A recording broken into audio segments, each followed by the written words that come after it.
Geoff Lewis joins us. He's head of investment services at JPMorgan Asset Management. He is in Hong Kong. Geoff, great to have you on the program. What do you make of the Fed's minutes?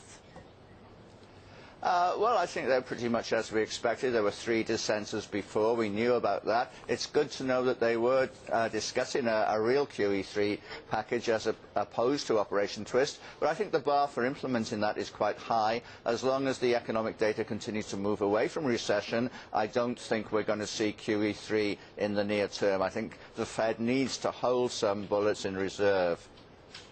What do you think about the European situation? Do you think that the optimism that we're seeing in the markets is overdone, or do you think it's merited?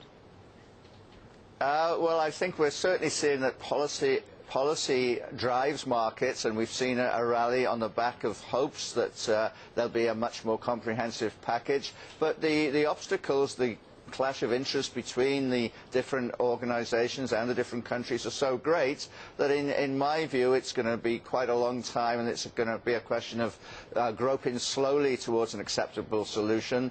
So and that will inevitably involve a Greek hard default. So I think there's a lot more scope for volatility in the months ahead. Unfortunately, I don't see that we're anywhere like out of the woods on any of the real issues. Do you agree that banking recapitalization is an absolute priority, though, to prevent a credit crunch here?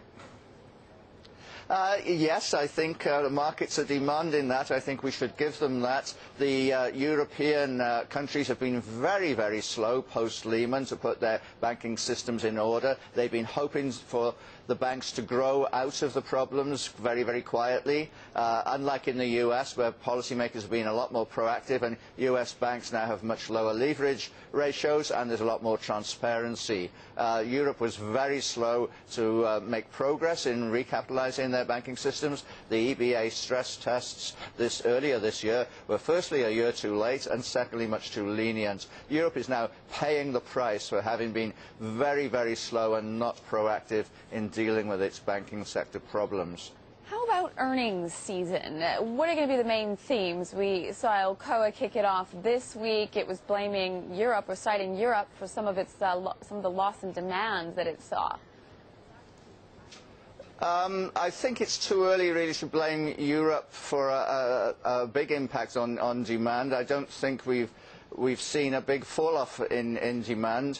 It's quite interesting, actually. Looking at the econometric evidence suggests that after Lehman in the Great Recession, a drop in demand accounted for maybe 85%, and supply-side credit crunch probably accounted for no more than about 15%. In this current crisis, with no major imbalances in demand, I think its supply-side factors, particularly credit crunch, have scope to be much bigger in any downturn.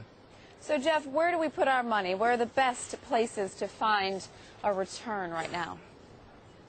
Well, that's a good question.